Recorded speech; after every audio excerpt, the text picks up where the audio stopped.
Damn, look at that. Is California on fire again? No, no, no. No, no, no. Somebody is using Kingsford. What's up, guys? It's Troy from the Weber Kettle Club, and in this video, house is on fire. No, just kidding. We're smoking a pork butt. We're smoking a pork butt in this video, so pack your butts, pick your butts, pick your butts, grab your charcoal, and let's get grilling. What's up, guys? It's Troy from the Weber Kettle Club. Long time no see. In this video, we're gonna smoke some ass. Nope. Pork butt is actually from the shoulder region of the pig. I don't know why it's called the butt. I think it's like an old term, but anyway, we're gonna smoke a butt. We're gonna smoke it on the 26-inch Weber. Good thing that's not hot, otherwise that would burn the fish out of my hand. We're back to the one-handed grilling technique here. What's going on? Shout out to all the old school grillers who are checking in. Leave a comment if you're an OG. If you're new to the channel, welcome. My name is Troy. I'm into vintage kettles and grilling and all kinds of fun things. Today, it's actually the first time I've barbecued in, man, maybe like 2 years. I haven't smoked any legitimate meat other than like some ribs. I smoked some ribs maybe 6 or 8 months ago. I've been pretty busy with my life. Thanks for asking. But I'm getting back into it. And tonight we're gonna smoke a pork butt. Pork butts take time. We're gonna get my 26-inch kettle down here. We're gonna get it to like a good barbecue temperature. We'll get it to like 225, 275. We're gonna use the Slow N Sear. I'm gonna get the Slow N Sear out. And the first thing we're gonna do is get the pit ready for smoking. So let's check it out. Let's see what kind of condition our grill is in right now. This 26-inch, I call it the Weber Kettle Club edition grill, because the Weber Kettle Club is really the thing that brought the energy back into these colors and collecting them. All right, we got a grate. That's a good thing. You know where the grate's at. We're missing the Slow N Sear. So usually when I cook in this grill, when I'm doing a low and slow, or even just a normal grill, I like to use the Slow N Sear. Took the Slow N Sear out because I was doing some basement cooking, which is using charcoal right on the cooking bed there, and then using a small grate on top of it. But we're not doing that tonight. This is where we hope that there's no spiders in the Slow N Sear. We're gonna grab it. So the Slow N Sear stainless steel device fits up against here along one side of the kettle. It has a water pan in case I want to add water. It'll hold the charcoal here, and what I'll do is I'll get some charcoal going here, and I'll fill the other side with unlit, and it'll buy me some time. It'll burn for several hours on its own, and I won't have to fuss with it. So for charcoal, we're using the good old-fashioned Kingsford Blue, just because I'm trying to cook for somebody and I want to make some good food, and I don't want to cook with hardwood. I know what I'm getting with Kingsford. I don't really like it, but it's consistent, it's cheap, it's reliable, it's everywhere. As long as I don't add too much fresh Kingsford to the cook during my cook, I won't get too much of that Kingsford flavor. So I'm gonna use a mini chimney to start our charcoal. Okay, so to start my charcoal, I like to use a handy dandy dabbing torch and a paper towel with some used cooking oil or some bacon grease. I usually save my bacon grease for cooking purposes. Grab some paper towels. Usually 2 or 3 sheets is enough. I don't know why I grabbed 6, but 6 will do as well. I like to use these instead of newspapers because newspapers leave ash, and ash goes flying everywhere and it makes a big mess, and that's not good eats. Here's our little bitty chimney, which is probably too much charcoal, really, but that's okay. Grab our little blazer.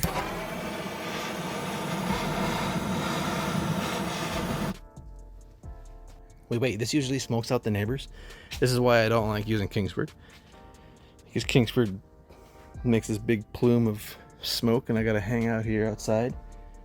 That way when my neighbors peer over the wall to make sure that the houses aren't on fire, I can be like, nope, it's just me, I'm cooking, I'm barbecuing. It's Kingsford, don't mind the Kingsford.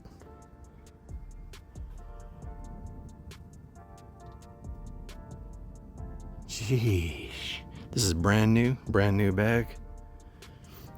A lot of that could be the cooking grease burning too from that paper towel. But this thing, it's just gonna smoke. It's gonna smoke. Hopefully I got the windows closed upstairs. Oh, just sending out some smoke signals. I have had the neighbors call the fire department on me because of the smell. They said that it smelled. It was the Kingsford. It was the Kingsford smell. That Kingsford funk. I'm just gonna keep recording all of this because if a neighbor does complain, I wanna catch it. Damn, look at that. Is California on fire again? No, no, no. No, no, no. Somebody is using Kingsford. Now we're getting into the Kingsford plume. One we had before was from the fat and the oil and the paper towel. Now we're getting into that Kingsford plume. So as my charcoal chimney starts to burn down and the bottom layer is clear and obviously glowing red, I like to give it a little old scrambled egg flip. Oh, damn, I got smoke in my eye. Basically, I just want to like get him flipped around a little bit, and that one there, I want to get him out. That way it'll even out the, yeah, whatever, that was a mistake. As the mini chimney burns down, needs another 5 minutes or so to be completely ashed over. I'm going to take the big bag of charcoal and fill up the Slow N Sear pretty much completely. I'm going to leave a little room to pour most of the unlit, or most of the lit mini chimney, as well as some room for wood chunks. But because of the larger grade, I know that I can overfill the Slow N Sear. I normally like to use peach wood with my pork butts and my pork ribs because my rub also has like an essence of peach in it as well. But today my store was all out of peach and I was forced to use apple. Also, you'll notice that these are chunks in here. These are chunks in here, not chips. Chips are for gassers, and we ain't no gassers around here. We're using chunks. So get some chunks out. You can get wood online from like Fruit A Woods. They have some nice wood. Nice wood.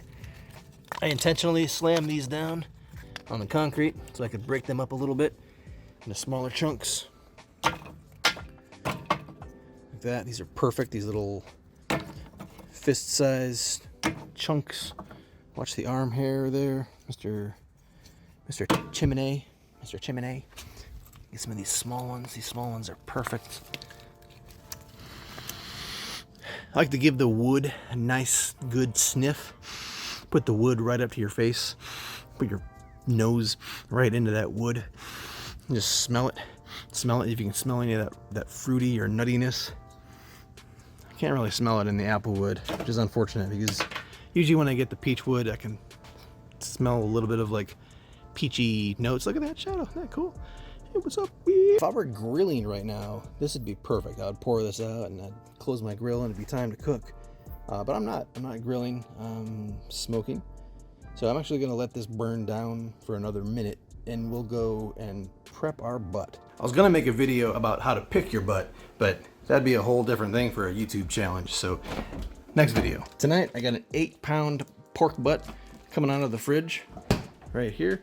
We're gonna rub this down with some Simply Marvelous Sweet Seduction. This is one of my favorite rubs of all times, and I usually buy it by the 5-pound bag. And then post-smoke, we'll be finishing with some Big Papa Smokers Sweet Money Championship Rub.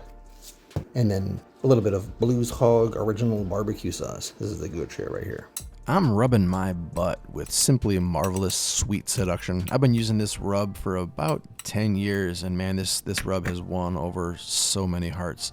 Highly, highly, highly recommend this rub for pork butts, pork ribs. Normally I just sprinkle it on lightly and dust it until it's wet and covered with the rub dust all around.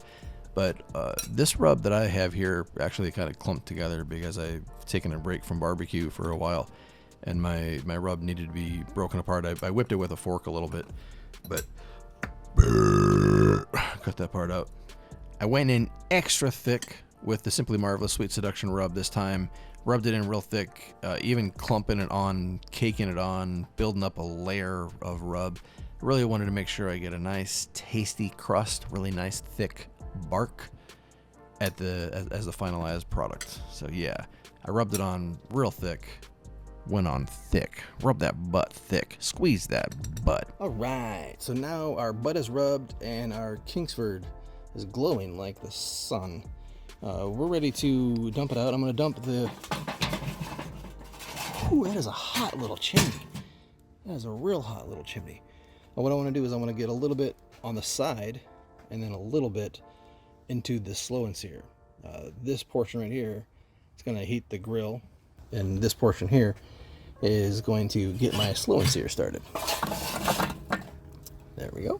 All right, so we got one little chunk of wood there, and then some more chunks that are in line. Shuffle some of this charcoal around like so. I think this is probably pretty good. Here we go. I've configured the grate so it's sitting on top of all that stuff, and it won't go all the way down just yet because there's too much wood and charcoal. But once all that stuff burns away, the grate will settle. It's time to close our lid. I'm gonna keep this down to about 1/3 closed. Get down here. Nope. Down here, I'm gonna probably should have did that before. I'm gonna leave it at about halfway open. We can see our, no, we can't see shit. All right, our butt is rubbed. Now we just need to wait for the right kind of smoke. We're gonna wait for that Kingsford again because we got a fresh load of Kingsford in there. That's gonna heat up and it's gonna burn off some nasties. When this smoke is the right smell, that's when I know it's time to put the food on the grill. All right, so our temp is settling in at 300. We got a clear blue, really light clear blue. Actually, you can't see it at all. You can't see the smoke at all, but it's there. I can smell it. It smells good. It for the first 45 minutes, it just smelled kind of like a charcoal grill. But what's up? Hey, everybody. But now you can smell a difference in that air. It smells like a nice barbecue restaurant. It smells good. It has like a nice, pleasant, woody, smoky, gentle aroma. That's what you want. You don't want thick white smoke coming out of your pit.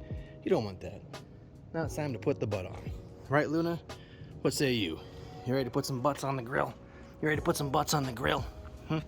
Yeah, you are. This is my barbecue assistant, Luna. Luna, watch the pit while I go grab the butts. All right, here is our pork butt. Big old butt. It's actually an 8-pound butt. It's not very big at all. Where's my brush? Where's my brush?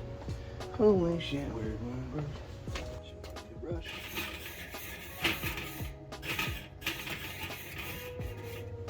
The heat is gonna come from over there later, but right now it's just on that side. So the money muscle is down. I want the money muscle to be right here, and my blade roast is gonna face this way. There we go. Sprinkle some of that powdery goodness on top from where my fingers wiped it off. Look at that ass. Pork butt. It's pork butt. Stop calling it an ass. It's not an ass. It's a butt. All right, now we gotta close the lid, which I can't do. And this is what we look like after about an hour of smoke. The pit maintained a temperature of about 250. When I opened the grill, the wood chunk caught on fire. It wasn't actually on fire when I opened the grill. We'll talk about that in a few seconds. Here's what the butt is looking like. Take a look at my butt. It's got some nice color on it. It's got some starting to get some mahogany. Love that mahogany color. The smoke smells incredible coming out of this grill right now. Beautiful, beautiful apple smoke. Lovely. It looks good, smells good. Long hop, Syrah. Check out my butt. It needs another probably 10 or 12 or 14 hours. So now we're gonna close the grill and let this thing cook.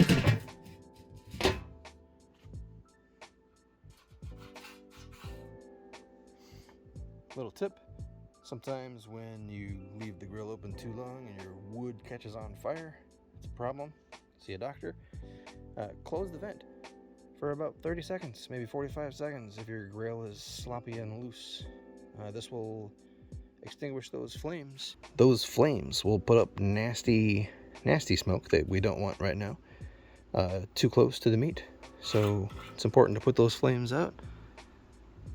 And then since our grill was running at like 300 before, we're gonna close that down a little bit more and then close that one down completely.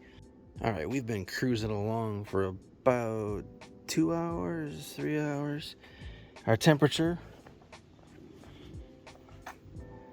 settled in right around there, right at 250, little 255, which is good. We got the bottom vent closed and the top vent more closed than I'd like, but with the 26-inch grill and with all that fuel in there, I had to do it. I had to stop it down.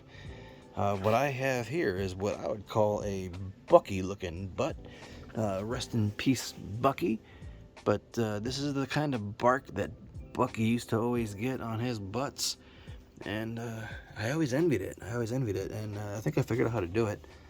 I used a clumpier sugar in my rub. And I laid it on really thick. And that's, from what I remember, that's what Bucky used to do. I got it laying in there fat side down. You can see it's getting some nice color. I used the apple wood instead of peach. I'll let that sit. This is gonna smoke for another 5, 6, 8 hours. All right, hello and welcome back. It is 1 in the afternoon now. The pork butt has been on the smoker for, oh man, math amount of hours. It's been a long time.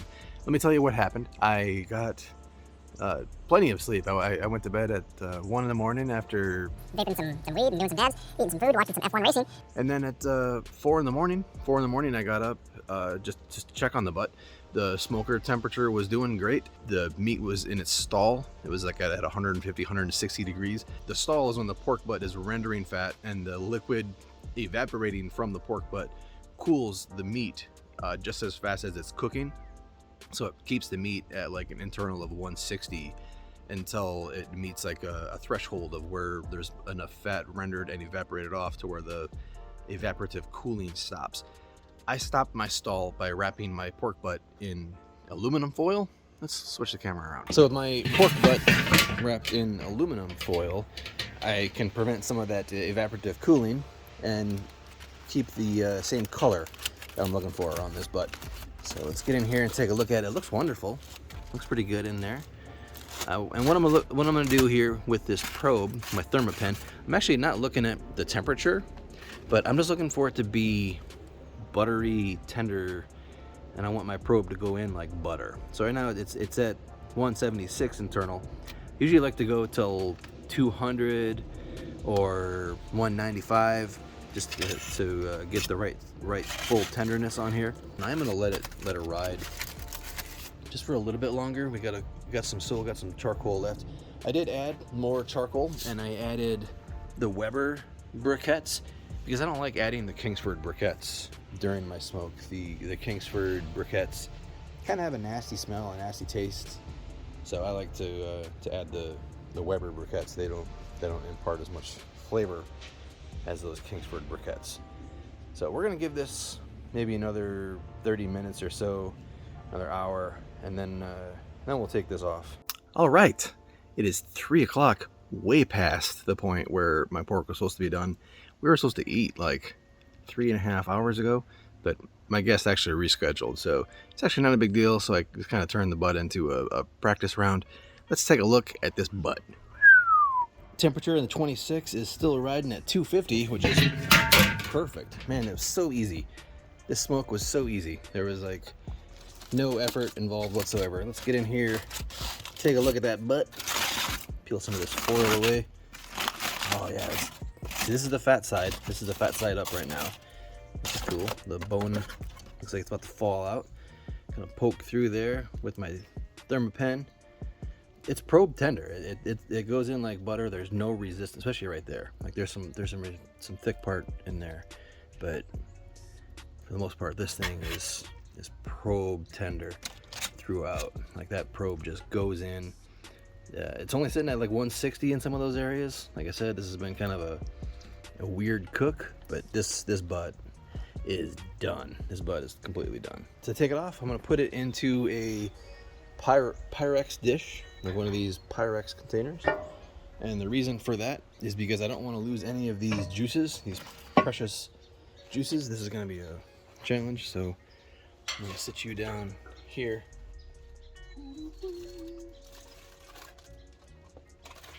Perfect.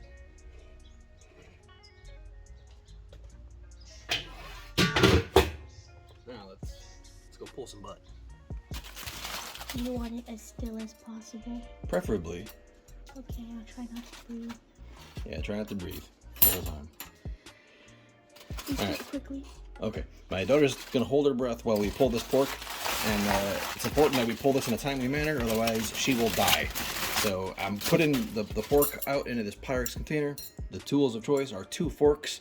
First thing I want to do is try to get this bone out of there. Usually it pulls right out. It's hot as shit, so I'm not going to use my fingers. I already burned my finger last night, so I'm trying to be careful. Get this bone out of here. Some people give this to their dog, but right now this bone is hot, so I'm not going to. Also, I'm not going to give it to my dog anyway because I have 2 dogs and they'd have to fight for it, and it'd be weird and awkward. So now that we get the pork split into 2 pieces, some people like to take this portion of the meat right here. It's actually upside down. This is the fat cap. We got our money muscle right in here. So if you take this money muscle off right here, this is the best eats right here. So if you want to slice that up and serve that to your special guests, you can do that. The rest of the pork gets pulled using 2 forks. Chunk it up into shreds or thumb-sized chunks. Should pull apart relatively easy. Some of the middle stuff with the long strands you may want to chop, but it all depends on how long you've cooked your pork and how much fat has been rendered out of the pork. So let's speed up the video here real quick while I get the rest of this done.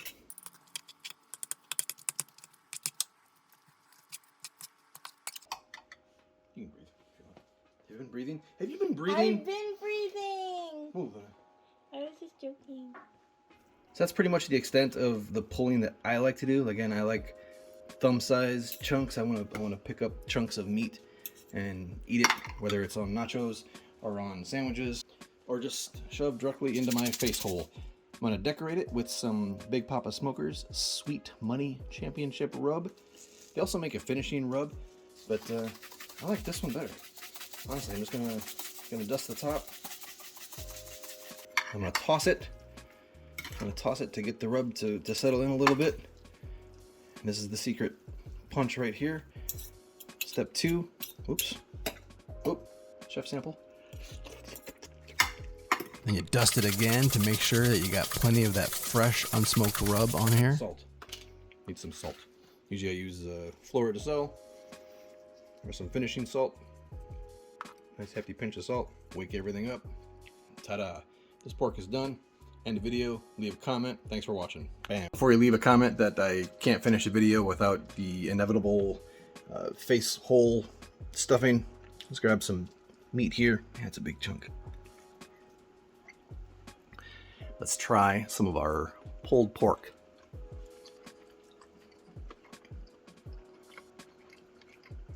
Yeah, that's pretty good. That's some pretty good pork right there. Yeah, that's some juicy pork. Get out of here. Smoke your own butt next time.